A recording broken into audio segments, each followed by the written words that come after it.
ভাইজান আগে কাজ বাজ করতে পারতো, ব্যবসা বাণিজ্য করতো, সংসার চালাইতো, কিন্তু এখন তো সে অন্ধ হয়ে গেছে। তার চোখ নাকি আর কোনোদিন ভালো হবে না। সুতরাং অন্ধ হাতি টানা আর আমাদের কোনো ইচ্ছা নাই।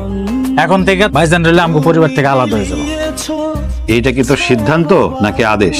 এই সিদ্ধান্ত আমি আর মনিরে বুদ্ধি করে নিচ্ছি, তারপর আদেশ জারি করছি। তোমাকে ভাইরে তোমরা বাড়ি থেকে বাইরে করে দিবা, আলাদা করে দিবা? তোর না বড় ভাই? তুমি চুপ থাকবা? তোর আব্বারে চুপ থাকতে কষ্ট, তোর বড় ভাইটা অন্ধ হয়ে গেছে, তারে আলাদা করে দিবি। এই কথাটা কি একবারও তোর আব্বারে জিজ্ঞেস করা উচিত ছিল না? তো গো, আবার বড় পোলাটা তো সারা জীবন সংসারটা টানছে, তোর কাছে কোনোদিন চাইছে কোনো টাকা পয়সা?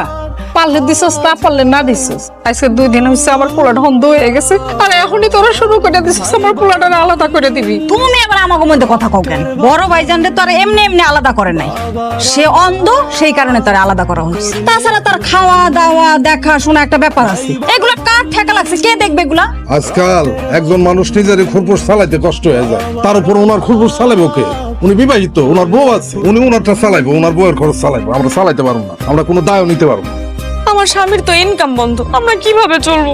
তোমরা কেমনে চলবা সেটা কি আমরা বলে দেবো নাকি? আমগো সিদ্ধান্ত আমরা তোমাকে জানাই দিচ্ছি। ব্যবসা বাণিজ্য এখান থেকে দুলাবে আর আমি দেখবো। তোমরা আলাদা থাকবা, আলাদা খাবা, আলাদা চলবা। ধরো চলবা।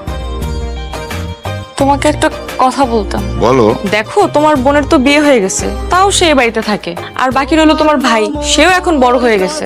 এখন তো উচিত তাদের দুইজনেরই নিজের জীবন নিয়ে ভাবা, তাই না?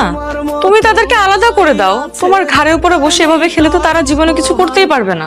এটা কি ধরনের কথা বললা তুমি? তারা কি ভূত যে আমার ঘাড়ের উপরে চেপে বসবে, বসে বসে খাবে? ওরা আমার ভাই বোন, আমার সাথে ওদের রক্তের সম্পর্ক, ওদেরকে আমি কখনোই আলাদা করতে পারবো না। তোমার আমার তো ভবিষ্যৎ আছে, তাদের কথা চিন্তা করে তুমি তো আমাদের ভবিষ্যৎ নষ্ট করতে পারো না। তাদের দায়িত্ব পালন করলে আমাদের ভবিষ্যৎ নষ্ট হয়ে যাবে, এই চিন্তাটা তোমার মাথায় কেমনে আসলো? আর কখনো আমার ভাই বোনকে নিয়ে কোনো কথা বলবা না, তাহলে আমি ভুলে যাব যে তুমি আমার স্ত্রী আর আমি তোমার স্বামী। তোমার ভাই বোনের প্রতি তোমার এত ভালোবাসাই একদিন তোমার জন্য কাল হয়ে দাঁড়াবে, মনে রাখো কথাটা। ভাই বোনরে ভালোবাসলে একসময় সেই ভালোবাসা দ্বিগুণ হয়ে আমার কাছে ফেরত আসবে, আর ভাই বোনের ভালোবাসা কখনো কাল হয় না, কথাটা যেন মনে থাকে। এই ভালোবাসার অহংকার যেন কাল হয়ে না দাঁড়ায়, সেটাই আমি চাই। বাবারে, আমি মা হয়ে তো ওর কাছে হাত জোর করে কইতেছি, বড় ভাইরে আলাদা করে দিস না, ও অনেক অসহায় হয়ে যাইব। ঘরে আমার শ্বশুর আপা অসুস্থ, একটু পর পর কাশি দিতেছে, আপনি আমার শ্বশুর আপার কাছে যাই বসেন।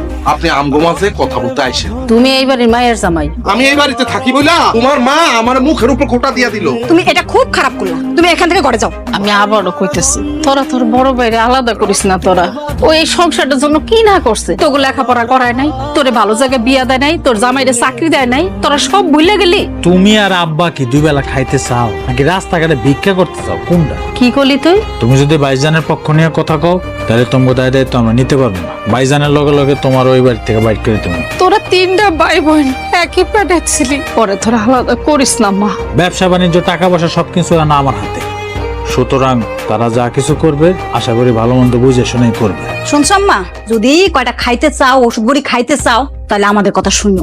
যাও এখন ঘরে যাও।